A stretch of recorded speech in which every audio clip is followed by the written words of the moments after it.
Hello friends, ನಮ್ಮ ಜೀವನದಲ್ಲಿ ನಾವು ಎಷ್ಟೋ ಸಲ ನಮಗೆ ಇಷ್ಟ ಆಗೋದೇ ಒಂದು, ಆದ್ರೆ ನಮಗೆ ಯಶಸ್ಸು ತಂದುಕೊಡೋದೇ ಒಂದಾಗಿರುತ್ತೆ. ನಾವು ಇಷ್ಟಪಟ್ಟು ಆಯ್ಕೆ ಮಾಡ್ಕೊಂಡಿರೋದ್ರಲ್ಲಿ ಎಷ್ಟೇ ಪ್ರಯತ್ನಿಸಿದ್ರು ಸಕ್ಸಸ್ ಸಿಗ್ತಿಲ್ಲ ಅಂತ ಡಿಮೋಟಿವೇಟ್ ಮತ್ತು ಡಿಪ್ರೆಷನ್ ಗೆ ಹೋಗ್ತೀವಿ. ಆದ್ರೆ ನಮಗೆ ಗೊತ್ತಿಲ್ದಿರಾನೆ ಹೊಸ ವಿಷಯ ನಮಗೆ ಸಕ್ಸಸ್ ಅನ್ನ ತಂದುಕೊಡುತ್ತೆ. ಇವತ್ತು ನಾವು ಮಾತಾಡ್ತಿರೋ ಕಥೆನು ಇಂಥದ್ದೇ ಘಟನೆಗೆ ಒಂದು ಜೀವಂತ ಉದಾಹರಣೆ. ತಮಿಳುನಾಡಿನ 23 ವರ್ಷದ ಒಬ್ಬ ಯುವಕನಿಗೆ ಚಿಕ್ಕ ವಯಸ್ಸಿನಿಂದಲೇ ಇಂಡಿಯನ್ ಏರ್ ಫೋರ್ಸ್ ಗೆ ಸೇರಿ ಒಂದು ಫೈಟರ್ ಜೆಟ್ ಗೆ ಪೈಲಟ್ ಆಗ್ಬೇಕು ಅನ್ನೋ ಕನಸಿರುತ್ತೆ. ಇದನ್ನ ಸಾಕಾರ ಮಾಡ್ಕೊಳ್ಳೋಕೆ ಚಿಕ್ಕ ವಯಸ್ಸಿನಿಂದಲೇ ಕಷ್ಟಪಟ್ಟು ಓದಿ ಏರ್ ಫೋರ್ಸ್ ನ ಎಕ್ಸಾಮ್ ಅನ್ನು ಪಾಸ್ ಮಾಡ್ಕೋತಾನೆ. ಆದ್ರೆ ಒಂದು ದಿನ ತನ್ನ ಮನೆಯ ಮಾಡಿ ಮೇಲಿಂದ ಕಾಲು ಜಾರಿ ಕೆಳಗೆ ಬೀಳ್ತಾನೆ. ಇದರಿಂದ ತನ್ನ ಎಡಗಣ್ಣಿಗೆ ಗಾಯ ಆಗುತ್ತೆ. ಈ ಗಾಯದಿಂದ ಬಲಗಣ್ಣು ಸರಿಯಾಗಿ ಕಾಣಿಸಿದ್ರೆ ಎಡಗಣ್ಣು ಮಾತ್ರ ಸರಿಯಾಗಿ ಕಾಣಿಸ್ತಿರ್ಲಿಲ್ಲ. ಕಣ್ಣಿನ ದೃಷ್ಟಿ ಸರಿ ಇಲ್ಲದೆ ಇರೋದ್ರಿಂದ ಏರ್ ಫೋರ್ಸ್ ನ ಮೆಡಿಕಲ್ ಟೆಸ್ಟ್ ನಲ್ಲಿ ಕ್ಲಿಯರ್ ಮಾಡ್ಕೊಳ್ಳೋಕೆ ಆಗಲ್ಲ. ಕಣ್ಣಿಗೆ ಸರ್ಜರಿ ಮಾಡ್ಕೊಂಡು ಮತ್ತೆ ಟೆಸ್ಟ್ ಗೆ ಅಪ್ಲೈ ಮಾಡಿದ್ರು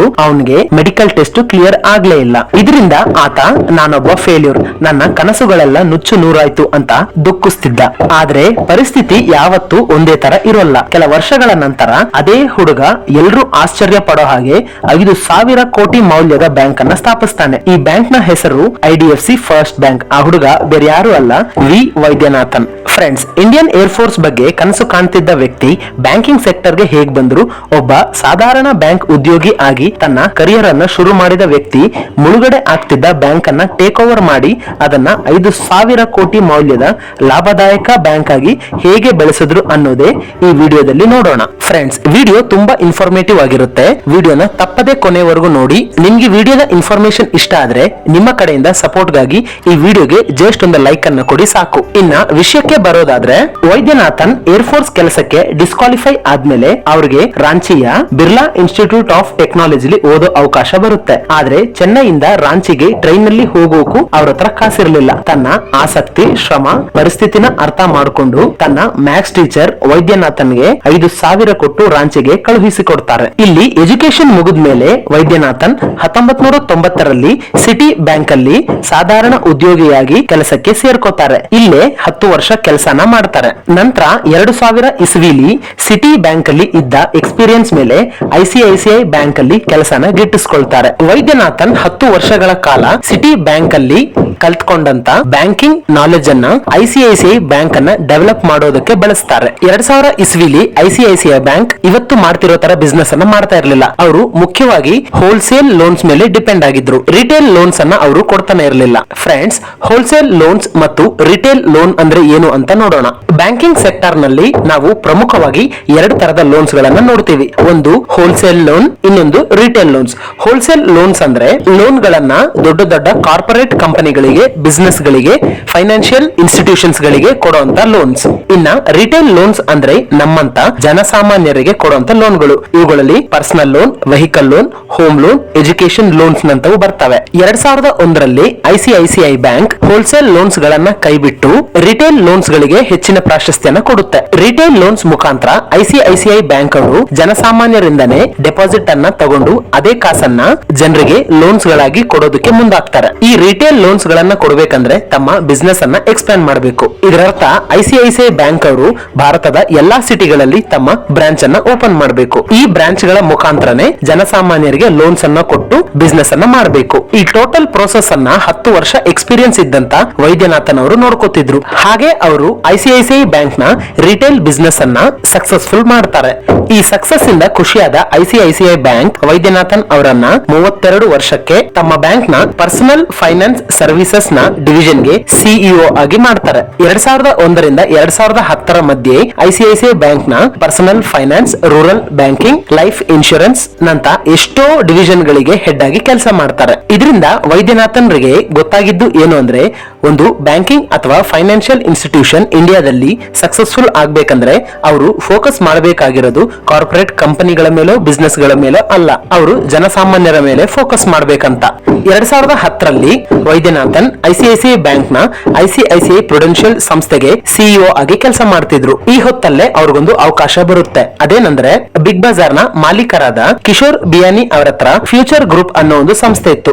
ಇದರಲ್ಲಿ ಎಷ್ಟೊಂದು ಕಂಪನಿಗಳಿದ್ವು. ಅದರಲ್ಲಿ ಫ್ಯೂಚರ್ ಕ್ಯಾಪಿಟಲ್ ಅನ್ನೋ ಒಂದು ನಾನ್ ಬ್ಯಾಂಕಿಂಗ್ ಫೈನಾನ್ಷಿಯಲ್ ಫೈನಾನ್ಷಿಯಲ್ ಕಂಪನಿನೂ ಒಂದು. ಈ ಫ್ಯೂಚರ್ ಕ್ಯಾಪಿಟಲ್ ಕಂಪನಿ ದೊಡ್ಡ ದೊಡ್ಡ ಸಂಸ್ಥೆಗಳಿಗೆ, ಕಂಪನಿಗಳಿಗೆ, ಫೈನಾನ್ಷಿಯಲ್ ಇನ್ಸ್ಟಿಟ್ಯೂಷನ್ ಗಳಿಗೆ ಸಾಲನ ಕೊಟ್ಟು ಬಿಸ್ನೆಸ್ ಅನ್ನ ಮಾಡುತ್ತಿತ್ತು. 2010 ಹೊತ್ತಿಗೆ ಈ ಫ್ಯೂಚರ್ ಕ್ಯಾಪಿಟಲ್ ಎಷ್ಟೋ ದೊಡ್ಡ ದೊಡ್ಡ ಬಿಸ್ನೆಸ್ ಗಳಿಗೆ ಲೋನ್ಸ್ ಅನ್ನ ಕೊಟ್ಟಿದ್ವು. ಆದ್ರೆ ಆ ದೊಡ್ಡ ದೊಡ್ಡ ಕಂಪನಿಗಳು ಇವರಿಗೆ ಲೋನ್ಸ್ ಅನ್ನ ಮರುಪಾವತಿ ಮಾಡದೆ ಮೋಸ ಮಾಡ್ತವೆ. ಇದರಿಂದ ಫ್ಯೂಚರ್ ಕ್ಯಾಪಿಟಲ್ ಕಂಪನಿ ತುಂಬಾನೇ ನಷ್ಟದಲ್ಲಿರುತ್ತೆ. ಕಿಶೋರ್ ಬಿಯಾನಿ ಅವರಿಗೆ ಹೇಗಾದ್ರೂ ಮಾಡಿ ಈ ಫ್ಯೂಚರ್ ಕ್ಯಾಪಿಟಲ್ ಕಂಪನಿನ ಲಾಭಕ್ಕೆ ತಂದು ನಿಲ್ಲಿಸಬೇಕು ಅನ್ನೋ ಯೋಚನೆ ಇರುತ್ತೆ. ಇದಕ್ಕೋಸ್ಕರ ಅವರು ಬ್ಯಾಂಕಿಂಗ್ ಸೆಕ್ಟರ್ ನಲ್ಲಿ ಆಲ್ರೆಡಿ ಒಳ್ಳೆ ಎಕ್ಸ್ಪೀರಿಯನ್ಸ್ ಇರುವಂತ ವ್ಯಕ್ತಿನ ತನ್ನ ಬಿಸ್ನೆಸ್ ಪಾರ್ಟ್ನರ್ ಅನ್ನಾಗಿ ಮಾಡ್ಕೋಬೇಕು ಅಂತ ಯೋಚಿಸ್ತಿರ್ತಾರೆ. ಇದೇ ಹೊತ್ತಲ್ಲಿ ಅವರಿಗೆ ಐಸಿಐಸಿಐ ಬ್ಯಾಂಕ್ ಅನ್ನ ಸಕ್ಸಸ್ಫುಲ್ ಬ್ಯಾಂಕ್ ಅನ್ನಾಗಿ ಮಾಡದಂತ ವೈದ್ಯನಾಥನ್ ಅವರ ಬಗ್ಗೆ ಗೊತ್ತಾಗುತ್ತೆ. ಇದರಿಂದ ಕಿಶೋರ್ ಬಿಯಾನಿ ವೈದ್ಯನಾಥನ್ ಅವರ ಹತ್ರ ಬಂದು ಹೇಗಾದ್ರೂ ಮಾಡಿ ಫ್ಯೂಚರ್ ಕ್ಯಾಪಿಟಲ್ ಕಂಪನಿಲಿ 10% ಶೇರ್ ಅನ್ನ ತಗೊಂಡು ತನ್ನ ಪಾರ್ಟ್ನರ್ ಆಗಿ ತನ್ನ ಕಂಪನಿನ ಲಾಭಕ್ಕೆ ತರಬೇಕು ಅಂತ ಹೇಳ್ತಾರೆ.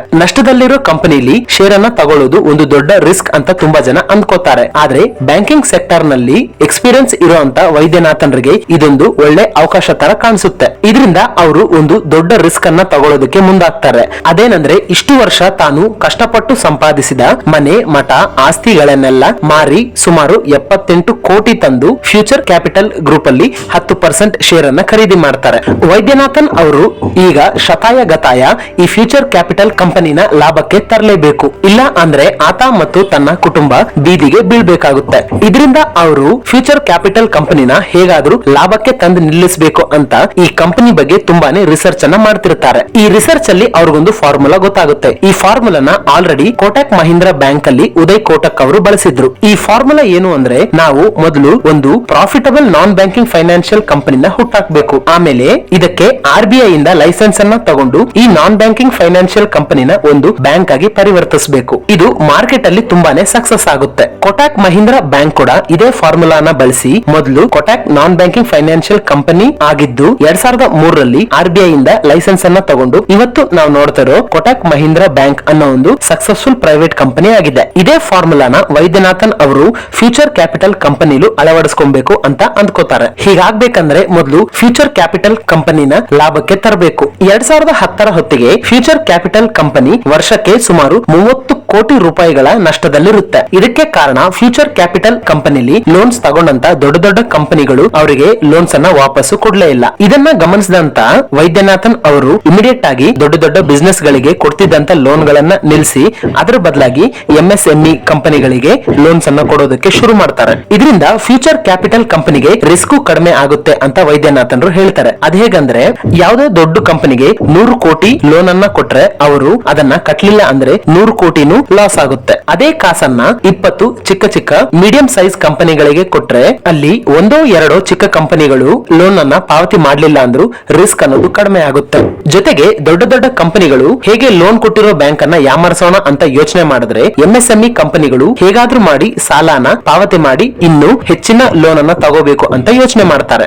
ವೈದ್ಯನಾಥನ್ರ ಈ ಐಡಿಯಾ ಸಕ್ಸಸ್ ಆಗುತ್ತೆ. ಇದರಿಂದ ವಾರ್ಷಿಕ 30 ಕೋಟಿ ನಷ್ಟದಲ್ಲಿದ್ದ ಫ್ಯೂಚರ್ ಕ್ಯಾಪಿಟಲ್ ಕಂಪನಿ 2012ರ ಹೊತ್ತಿಗೆ 350 ಕೋಟಿಯ ಪ್ರಾಫಿಟಬಲ್ ಕಂಪನಿಯಾಗಿ ಬೆಳೆಯುತ್ತೆ. ಇದರಿಂದ ಕಿಶೋರ್ ಬಿಯಾನಿ ಅವರು ಲಾಭದಲ್ಲಿರಬೇಕಾದ್ರೇನೆ ಈ ಕಂಪನಿನ ಮಾರಬೇಕು ಅಂತ ಯೋಚನೆ ಮಾಡ್ತಾರೆ. ತಾನು ಲಾಭಕ್ಕೆ ತಂದ ಕಂಪನಿ ತನ್ನ ಕೈ ಜಾರಬಾರದು ಅಂತ ವೈದ್ಯನಾಥನ್ರು ವಾರ್ಬರ್ಗ್ ಪಿನ್ಕಸ್ ಅನ್ನೋ ಇನ್ವೆಸ್ಟ್ಮೆಂಟ್ ಕಂಪನಿಗೆ ಹೇಳಿ ಆ ಕಂಪನಿನ ಕೊಂಡುಕೊಳ್ಳೋದಕ್ಕೆ ಸಜೆಸ್ಟ್ ಮಾಡ್ತಾರೆ. ವಾರ್ಬರ್ಗ್ ಪಿನ್ಕಸ್ ಕಂಪನಿ 2012ರಲ್ಲಿ ಫ್ಯೂಚರ್ ಕ್ಯಾಪಿಟಲ್ ಕಂಪನಿನ 800 ಕೋಟಿಗೆ ಕೊಂಡುಕೊಳ್ತಾರೆ. ಫ್ಯೂಚರ್ ಕ್ಯಾಪಿಟಲ್ ಅಂತಿದ್ದ ಆ ಹೆಸರನ್ನ ತೆಗೆದು ಕ್ಯಾಪಿಟಲ್ ಫಸ್ಟ್ ಅನ್ನೋ ಹೆಸರನ್ನ ಕೊಡ್ತಾರೆ. ಈ ಕಂಪನಿನ ಕೊಂಡುಕೊಳ್ಳೋದಕ್ಕಿಂತ ಮುಂಚೆ ವಾರ್ಬರ್ಗ್ ಪಿನ್ಕಸ್ ಕಂಪನಿ ವೈದ್ಯನಾಥನ್ರಿಗೆ ಒಂದು ಕಂಡೀಷನ್ ಅನ್ನ ಹಾಕಿರುತ್ತೆ. ಅದೇನಂದ್ರೆ ಈ ಕಂಪನಿನ ಕೊಂಡುಕೊಂಡ ಮೇಲೂ ವೈದ್ಯನಾಥನ್ರೆ ಈ ಕಂಪನಿನ ಮುಂದೆ ನಡೆಸಬೇಕಂತ. ಈ ಕಂಡೀಷನ್ ಗೆ ಒಪ್ಕೊಂಡಂತ ವೈದ್ಯನಾಥನ್ರು 2012ರಿಂದ 2018ರವರೆಗೂ ಇದೇ ಕಂಪನಿಲಿ ಇದ್ದು ಈ ಕಂಪನಿನ ಪ್ರಾಫಿಟಬಲ್ ಬಿಸ್ನೆಸ್ ಆಗಿ ಕನ್ವರ್ಟ್ ಮಾಡ್ತಾರೆ. 2012ರಲ್ಲಿ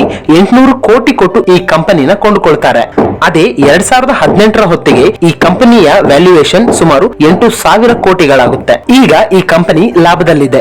ಅಂದ್ರೆ ಈಗ ಈ ಕಂಪನಿಲಿ ಉದಯ್ ಕೋಟಕ್ರ ಫಾರ್ಮುಲಾನ ಅಳವಡಿಸ್ಕೋಬೇಕು. ಅಂದ್ರೆ ಈಗ ಈ ಕ್ಯಾಪಿಟಲ್ ಫಸ್ಟ್ ಅನ್ನೋ NBFC ಕಂಪನಿನ ಒಂದು ಬ್ಯಾಂಕ್ ಆಗಿ ಪರಿವರ್ತಿಸಬೇಕು. ಈಗ ವೈದ್ಯನಾಥನ್ರು ಈ ಕ್ಯಾಪಿಟಲ್ ಫಸ್ಟ್ ಅನ್ನು ನಾನ್ ಬ್ಯಾಂಕಿಂಗ್ ಫೈನಾನ್ಷಿಯಲ್ ಕಂಪನಿನ ಬ್ಯಾಂಕ್ ಆಗಿ ಕನ್ವರ್ಟ್ ಮಾಡೋದಕ್ಕೆ ಅವ್ರ ಹತ್ರ 2 ದಾರಿ ಇದೆ. ಒಂದು RBI ಹತ್ರ ಡೈರೆಕ್ಟ್ ಆಗಿ ಹೋಗಿ ಬ್ಯಾಂಕಿಂಗ್ ಲೈಸೆನ್ಸ್ ಅನ್ನ ತಗೊಳ್ಳೋದು. ಇನ್ನೊಂದು ಈಗಾಗಲೇ ಬ್ಯಾಂಕಿಂಗ್ ಸರ್ವಿಸಸ್ ಅನ್ನ ಕೊಡ್ತಿರೋ ಒಂದು ಬ್ಯಾಂಕ್ ಅಲ್ಲಿ ಈ ಕ್ಯಾಪಿಟಲ್ ಫಸ್ಟ್ ಅನ್ನ ವಿಲೀನಗೊಳಿಸೋದು. ಸೋಲಿಸೋದು. ಇದಕ್ಕೋಸ್ಕರ ವೈದ್ಯನಾಥನ್ರು ಎರಡನೇ ದಾರಿನ ಆಯ್ಕೆ ಮಾಡ್ಕೊಳ್ತಾರೆ. ಇದಕ್ಕೋಸ್ಕರ ಅವರು IDFC ಅಂದ್ರೆ ಇನ್ಫ್ರಾಸ್ಟ್ರಕ್ಚರ್ ಡೆವಲಪ್ಮೆಂಟ್ ಫೈನಾನ್ಸ್ ಕಂಪನಿ ಅನ್ನೋ ಬ್ಯಾಂಕ್ ಜೊತೆ ಕೈ ಜೋಡಿಸ್ತಾರೆ. ಈ ಕಂಪನಿ 1997ರಲ್ಲಿ ಒಂದು ನಾನ್ ಬ್ಯಾಂಕಿಂಗ್ ಫೈನಾನ್ಷಿಯಲ್ ಕಂಪನಿಯಾಗಿ ಶುರು ಆಗುತ್ತೆ. 1997ರಿಂದ 2014ರವರೆಗೂ ಸಕ್ಸಸ್ಫುಲ್ ಆಗಿ ಈ ಕಂಪನಿ ನಡೆಯುತ್ತೆ. ಇದರಿಂದ 2014ರಲ್ಲಿ ಇವರು RBIಗೆ ಬ್ಯಾಂಕ್ ನ ಲೈಸೆನ್ಸ್ ಅನ್ನ ಅಪ್ಲೈ ಮಾಡ್ತಾರೆ. RBI ಇಂದ ಲೈಸೆನ್ಸ್ ಸಿಗುತ್ತೆ. ನಂತರ ಈ IDFC ಬ್ಯಾಂಕ್ ಎಷ್ಟೋ ದೊಡ್ಡ ದೊಡ್ಡ ಕಂಪನಿಗಳಿಗೆ ಬಿಸಿನೆಸ್ ಗಳಿಗೆ ಲೋನ್ಸ್ ಅನ್ನ ಕೊಡ್ತಾವೆ. ಈ ದೊಡ್ಡ ದೊಡ್ಡ ಬಿಸಿನೆಸ್ ಗಳು IDFC ಬ್ಯಾಂಕ್ಗೆ ಲೋನ್ಸ್ ಅನ್ನ ಮರುಪಾವತಿ ಮಾಡೋದಿಲ್ಲ. ಇದರಿಂದ ಈ IDFC ಬ್ಯಾಂಕ್ ಲಾಸ್ ಅಲ್ಲಿರುವಂತ ಬ್ಯಾಂಕ್ ಆಗುತ್ತೆ. ಇದರಿಂದ IDFC ಬ್ಯಾಂಕ್ ನ ಮುಖ್ಯಸ್ಥರು ಈ ಪ್ರಾಬ್ಲಮ್ ಗೆ ಸೊಲ್ಯೂಷನ್ ವೈದ್ಯನಾಥನ್ರು ಕೊಡ್ತಾರೆ ಅಂತ ಅವ್ರ ಹತ್ರ ಮಾತಾಡೋದಕ್ಕೆ ಮುಂದಾಗ್ತಾರೆ. ಇಲ್ಲಿ ಸಿಚುವೇಶನ್ ಹೆಂಗಿದೆ ಅಂದ್ರೆ IDFC ಬ್ಯಾಂಕ್ ಗೆ ತಮ್ಮ ಬ್ಯಾಂಕ್ ಮತ್ತೆ ಪ್ರಾಫಿಟಬಲ್ ಬ್ಯಾಂಕ್ ಆಗಬೇಕು. ಇದಕ್ಕೋಸ್ಕರ ಅವರಿಗೆ ಬ್ಯಾಂಕಿಂಗ್ ಸೆಕ್ಟರ್ ನಲ್ಲಿ ಎಕ್ಸ್ಪೀರಿಯನ್ಸ್ ಇರುವಂತ ವ್ಯಕ್ತಿ ಬೇಕು. ಇನ್ನೊಂದ್ ಕಡೆ ಕ್ಯಾಪಿಟಲ್ ಫಸ್ಟ್ ಕಂಪನಿಗೆ ಬ್ಯಾಂಕಿಂಗ್ ಲೈಸೆನ್ಸ್ ಬೇಕು. IDFC ಬ್ಯಾಂಕ್ ಗೆ ಬೇಕಿರೋ ಎಕ್ಸ್ಪರ್ಟೈಸ್ ಮ್ಯಾನೇಜ್ಮೆಂಟ್ ಕ್ಯಾಪಿಟಲ್ ಫಸ್ಟ್ ಹತ್ರ ಇದೆ. ಕ್ಯಾಪಿಟಲ್ ಫಸ್ಟ್ ಗೆ ಬೇಕಿರೋ ಬ್ಯಾಂಕಿಂಗ್ ಲೈಸೆನ್ಸ್ IDFC ಬ್ಯಾಂಕ್ ಹತ್ರ ಇದೆ. ಈ ಎರಡು ಸಂಸ್ಥೆಗಳು ಸೇರಿದ್ರೆ ಇಬ್ಬರಿಗೂ ಲಾಭ ಇದೆ ಅನ್ನೋದನ್ನ ಅರ್ಥ ಮಾಡಿಕೊಂಡು 2018ರಲ್ಲಿ IDFC ಬ್ಯಾಂಕ್ ಮತ್ತು ಕ್ಯಾಪಿಟಲ್ ಫಸ್ಟ್ ಕಂಪನಿ ಸೇರಿ IDFC ಫಸ್ಟ್ ಬ್ಯಾಂಕ್ ಆಗುತ್ತೆ. ವೈದ್ಯನಾಥನ್ರು ಈ ಹೊಸ ಬ್ಯಾಂಕ್ ಅಲ್ಲೂ ತಮ್ಮ ಹಳೆ ಸ್ಟ್ರಾಟಜಿನೇ ಇಂಪ್ಲಿಮೆಂಟ್ ಮಾಡ್ತಾರೆ. ಇಲ್ಲಿ ಅವರು ದೊಡ್ಡ ದೊಡ್ಡ ಕಂಪನಿಗಳಿಗೆ ಕೊಡ್ತಿದ್ದಂತ ಕಾರ್ಪೊರೇಟ್ ಲೋನ್ಸ್ ಗಳನ್ನ ತಕ್ಷಣ ನಿಲ್ಲಿಸಿ ಅದನ್ನ ಹೊಸ ಹೊಸ ಸ್ಟಾರ್ಟ್ಅಪ್ ಕಂಪನಿಗಳಿಗೆ ಮತ್ತು ನಮ್ಮಂತ ಜನಸಾಮಾನ್ಯರಿಗೆ ಲೋನ್ಸ್ ಗಳನ್ನ ಕೊಡೋದಕ್ಕೆ ಶುರು ಮಾಡ್ತಾರೆ. ಇಲ್ಲೂ ಸಹ ವೈದ್ಯನಾಥನ್ರು ತಮ್ಮ ಬ್ಯಾಂಕ್ ನ ಲೋನ್ಸ್ ಗಳನ್ನ ಹೋಲ್ಸೇಲ್ ಗಳ ಬದಲಾಗಿ ರಿಟೇಲರ್ಸ್ ಮತ್ತು ಜನಸಾಮಾನ್ಯರಿಗೆ ಕೊಟ್ಟು ಈ ಬ್ಯಾಂಕ್ ಅನ್ನ ಲಾಭಕ್ಕೆ ತಂದು ನಿಲ್ಲಿಸ್ತಾರೆ. ಫ್ರೆಂಡ್ಸ್, ವೈದ್ಯನಾಥನ್ರ ಈ ಬ್ರಿಲಿಯಂಟ್ ಸ್ಟ್ರಾಟಜಿಯಿಂದಲೇ 2014ರಲ್ಲಿ ಒಂದು ಚಿಕ್ಕ ಬ್ಯಾಂಕ್ ಆಗಿದ್ದಂತ IDFC ಫಸ್ಟ್ ಬ್ಯಾಂಕ್ ಅನ್ನ ಇವತ್ತು ದೇಶದಾದ್ಯಂತ ಎಕ್ಸ್ಪ್ಯಾಂಡ್ ಮಾಡಿ ಅದನ್ನ ಇಂಡಿಯಾದ ಫಾಸ್ಟೆಸ್ಟ್ ಗ್ರೋಯಿಂಗ್ ಪ್ರೈವೇಟ್ ಬ್ಯಾಂಕ್ ಅನ್ನಾಗಿ ಪರಿವರ್ತಿಸಿದ್ದಾರೆ. ಫ್ರೆಂಡ್ಸ್, ಇದಾಗಿತ್ತು IDFC ಬ್ಯಾಂಕ್ ನ ಸಕ್ಸಸ್ ಸ್ಟೋರಿ. ನಿಮ್ಗೆ ವಿಡಿಯೋದ ಇನ್ಫಾರ್ಮೇಶನ್ ಇಷ್ಟ ಆದ್ರೆ ಈ ವಿಡಿಯೋಗೆ ಜಸ್ಟ್ ಒಂದು ಲೈಕ್ ಅನ್ನ ಕೊಟ್ಟು ನಮ್ಮ ಚಾನೆಲ್ ಅನ್ನ ಸಬ್ಸ್ಕ್ರೈಬ್ ಮಾಡ್ಕೊಳ್ಳಿ. ಇಂಥ ಮತ್ತಷ್ಟು ಇನ್ಫಾರ್ಮೇಟಿವ್ ವಿಡಿಯೋನ ಮಿಸ್ ಮಾಡ್ಕೋಬಾರದು ಅಂದ್ರೆ ಪಕ್ಕದಲ್ಲೇ ಇರೋ ಬೆಲ್ ಐಕಾನ್ ಅನ್ನ ಆಲ್ ನಲ್ಲಿ ಇಟ್ಕೊಳ್ಳಿ. ಇದರಿಂದ ನಾವು ಅಪ್ಲೋಡ್ ಮಾಡೋ ಪ್ರತಿ ವಿಡಿಯೋ ನಿಮಗೆ ನೋಟಿಫಿಕೇಶನ್ ಆಗಿ ಬರುತ್ತೆ. Friends, thanks for watching. Have A nice day.